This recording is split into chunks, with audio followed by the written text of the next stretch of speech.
இறந்து போனது அழுகுறாங்க. பக்கத்துல யாருமே வந்து எட்டி பார்க்க மாட்டாங்க. ஒரு நர்ஸ் வர மாட்டோம். யாருமே செவ்வாய்க்கிழமை மட்டும் கன்சீவா இருக்கிறவங்க மட்டும்தான் வருவாங்க. அவங்கள தான் செக் பண்ணுவாங்கன்னா இவங்க பெரிய ஹாஸ்பிட்டலுக்கு நம்மள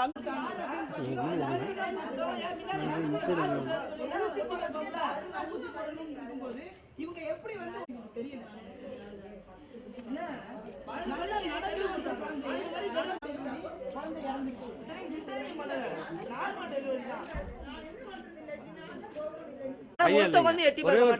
பையன் பிறந்த பையன் இப்படி ஆயிட்டான். யாருமே வந்து எட்டி பார்க்க மாட்டாங்க.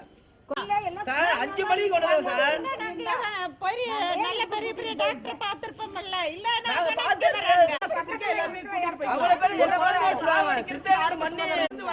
வீட்டுல இருந்து நடந்துங்க 5 மணிக்கு 4:30 மணிக்கு நடந்துங்க 5 மணிக்கு சொல்றாங்க.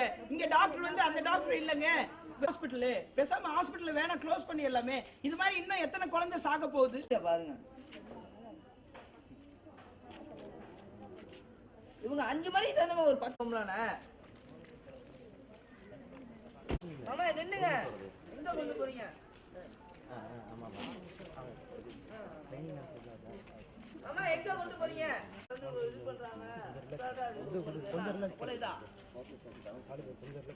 அழுகுறாங்க. பக்கத்துல கூட யாருமே வந்து நிக்க மாட்டாங்கன்னா என்ன அவ்வளவு. எங்களுக்கும் பதில் சொல்லல, உங்களுக்காவது பதில் சொல்றாங்களா? அழுகுறோம் சார்.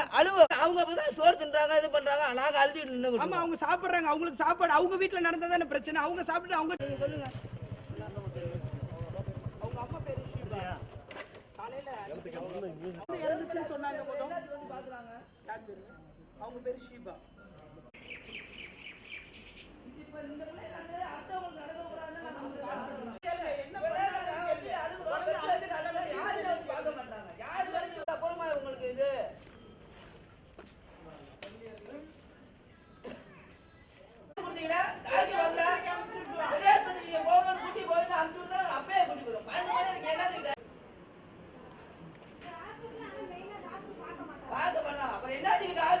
ஒரு நிகழ்வு நடக்கக்கூடாது.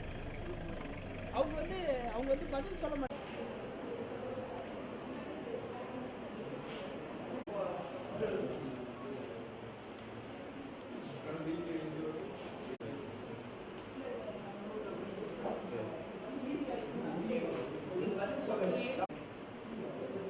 நாம வெயிட் பண்றோம். ரொம்ப நேரமா வெயிட் பண்றோம்.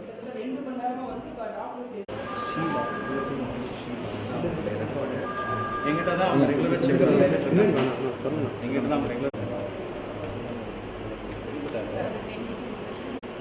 இதான் லாஸ்ட்டாக அவங்க எடுத்த ஸ்கேன். ஆக்சுவலி இப்போ குழந்தை எப்படி இறந்ததுன்னா குழந்தை வந்து சில குழந்தைங்க வந்து கொடி சுற்றி இருக்குது இந்த கழுத்தில். நாங்கள் பர்த் அட்டெண்டர் கூட தான் இருந்தாங்க. அவங்க ரிலேட்டிவ் கூட 2 பேர் கூட தான் இருந்தாங்க. அவங்களும் அதை பார்த்துட்டு தான் இருந்தாங்க. இதில் மறைக்கிறதுக்காக ரெஃபர் பண்ணியிருக்கோம் சிஎம்சிக்கு. இந்த மாதிரி நிறைய கேஸ் நாங்கள் ரெஃபர் பண்ணியிருக்கோம். ஹைரிஸ் கேஸ் நாங்கள் இங்கே பார்க்கவே மாட்டோம். இங்கே நார்மலாக டெலிவரி ஆகும் அப்படின்னு கிடக்கும்போதே இறந்தோம். அதுக்கப்புறம் நாங்கள் குழந்தை அளவுக்கு ட்ரை பண்ணோம். அவங்க பார்த்துட்டு தான் இருந்தாங்க. அவங்க கூட அவங்க டாக்டர்லாம் கூட சொன்னாங்க. எல்லாருமே இருந்தோம். சில விஷயங்கள் வந்து தவிர்க்க முடியாத விஷயங்கள் வந்து டாக்டர் இல்லாமல் தான் ஆப்ரேஷன் ரைட்டாக நீங்கள் ஆப்ரேஷன் இல்லை சார்.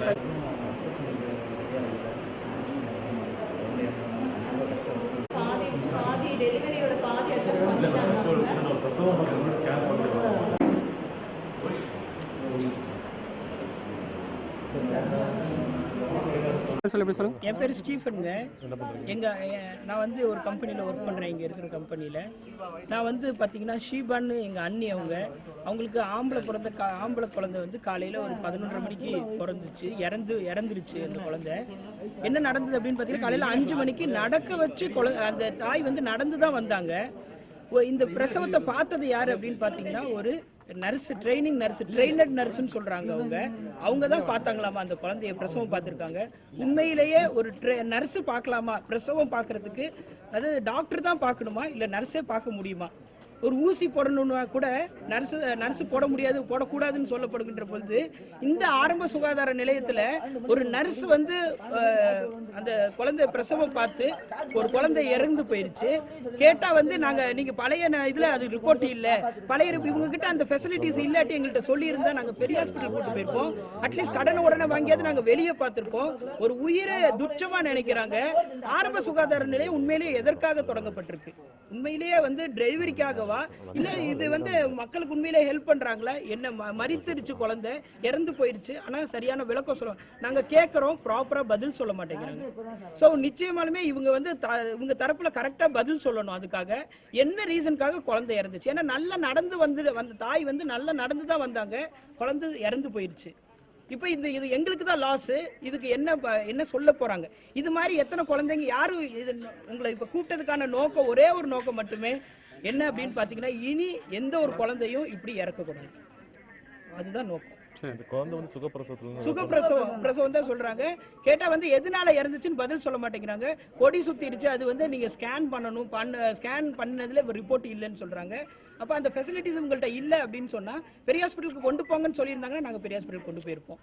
இதனால அந்த ஒரு வசதி இல்லாததுனால ஒரு குழந்தை மறிக்க நேரிட்டு இருக்கு. அதை வந்து ஒரு பொருட்டாவே நினைக்கல. இது வரைக்கும் நீங்களும் உங்க தரப்புல இருந்து கூப்பிட்டு விளக்கம் கேட்க முற்படுறீங்க. பட் அவங்க விளக்கம் யாரும் சொல்ல மாட்டேங்கிறாங்க. அவங்க தரப்புல இருந்து இன்ன வரைக்கும் வரல. இந்த ட்ரைனிங் நர்ஸ் தான் பார்த்தான்னு கன்ஃபார்ம். நிச்சயமா அவங்க தான் பார்த்திருக்காங்க. டாக்டர் அங்க இருந்து வந்த டாக்டர் வந்து அவங்க தான் ட்ரெயினட் நர்ஸ், அவங்க தான் பிரசவம் பார்க்க இந்த ஹாஸ்பிடல்ல பொறுத்தளவு அவங்க தான் பார்க்கறதா சொல்றாங்க. அவங்க பேர் ஏதாவது தெரியுமா? பேர் சொல்ல மறுக்கறாங்க, பேர் தெரியல. சரி வந்து பாருங்க சார்னா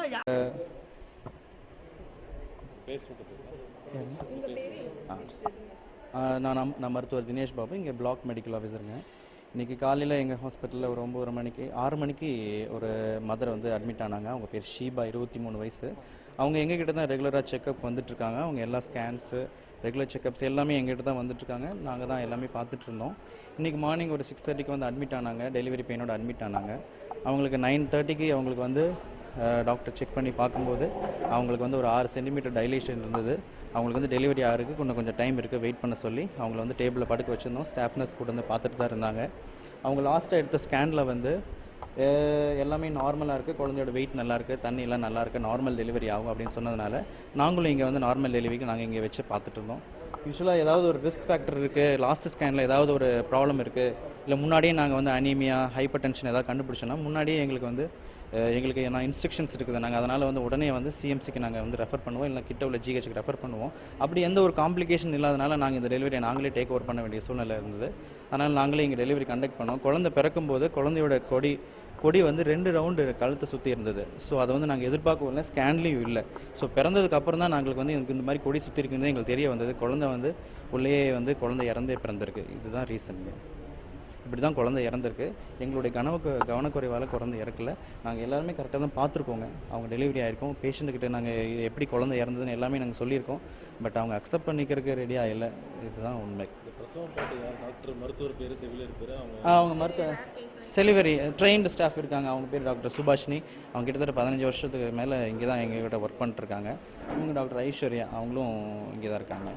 டாக்டர் ஐஸ்வர்யா இல்லை, அவங்க ஆக்சுவலாக சொல்கிற குற்றச்சாட்டு வந்து ட்ரைனிங் நர்ஸ் தான் பார்த்தாங்க, யாருமே வரையல, அவங்களால கவனக்குறைவனால தான் வந்து கவனக்குறைவு. இல்லைங்க, நீங்கள் எல்லா கவர்மெண்ட் ப்ரைவேட் ஹெல்த் சென்டரில் உள்ள செட்டப் நீங்கள் பார்த்தீங்கன்னா எல்லா இடத்துலையுமே இந்த மாதிரி ஒரு ட்ரெயின்டு ஸ்டாஃப் இருப்பாங்க. அவங்களுக்கு வந்து ஃப்ரீக்வெண்ட்டாக ட்ரைனிங் போட்டுகிட்டே இருப்பாங்க. அவங்களுக்கு குழந்தைகளை எப்படி ரெசிஸ்டேட் பண்ணணும், குழந்தைக்கு இந்த மாதிரி சிக்கல் ஆனால் எப்படி அவங்கள மறுபடியும் ரிவைவ் பண்ணணும் அப்படிங்கிற எல்லா விஷயம் அவங்களுக்கு ரெகுலராக அவங்களுக்கு வந்து 3 months 4 months ஒன்ஸ் அவங்களுக்கு ட்ரைனிங் டிஸ்ட்ரிக்ட் லெவலில் நடக்குங்க. ஸோ நாங்களும் கூட அசஸ் பண்ணிட்டு தான் இருக்கோம். ஏதோ ஒரு ரிஸ்க் ஃபேக்டர் வந்து உடனே நாங்கள் 108 கூப்பிட்டு அனுப்புகிற அளவுக்கு தான் நம்ம ஹை ரிஸ்க் கேஸ் நாங்கள் இங்கே வச்சு பார்க்கவே எங்களுக்கு அட்வைஸ் கொடுக்குறதே இல்லைங்க.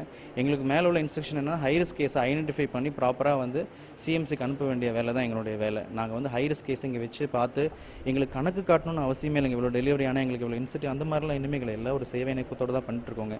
இங்கே வந்த பேஷண்ட்டை நாங்கள் நார்மல் டெலிவரி பண்ணி பார்க்கணும்னு நாங்கள் முயற்சி பண்ணோம். எங்களோட முயற்சி இந்த மாதிரி முடிஞ்சிருச்சு. ஸோ இதில் வந்து நீங்கள் தான் இது வந்து தௌசண்ட்ஸில் ஒரு கேஸ் இந்த மாதிரி நடக்குங்க. ஏன்னா பர்த் ட்ராக்டில் இருக்கும்போது குழந்தை கொடி சுற்றி இருக்குன்னு நம்ம யாருமே ஜட்ஜ் பண்ண முடியாதுங்க. ஏன்னா அந்த டைமில் ஸ்கேனும் பண்ணி பார்க்க முடியாது. மதர் டெலிவரி டைமில் இருக்கும்போது எப்படி ஸ்கேன் பண்ண முடியாது, சாத்தியமாக நீங்கள் தான் யோசிச்சு பார்க்கணுங்க. சுகப்பிரசவமாக தான் பிறந்ததுங்க. அவங்களுக்கு வந்து கொடி சுற்றுனது 2 கொடி சுற்றி இருக்குது, இது வந்து காம்ப்ளிகேட்டிங் ப்ரெக்னன்சி அப்படின்னு வந்து மென்ஷன் பண்ணியிருந்தாங்கன்னா நாங்கள் முன்னாடியே சிஎம்சிக்கு ரெஃபர் பண்ணியிருந்திருப்போம். இந்த மாதிரி குழந்தைய வச்சு நாங்கள் இது பண்ணி குழந்தை இந்த மாதிரி இறப்புக்கு காரணமாகணும்னு நாங்கள் நிஜமாகவே எதிர்பார்க்கலங்க.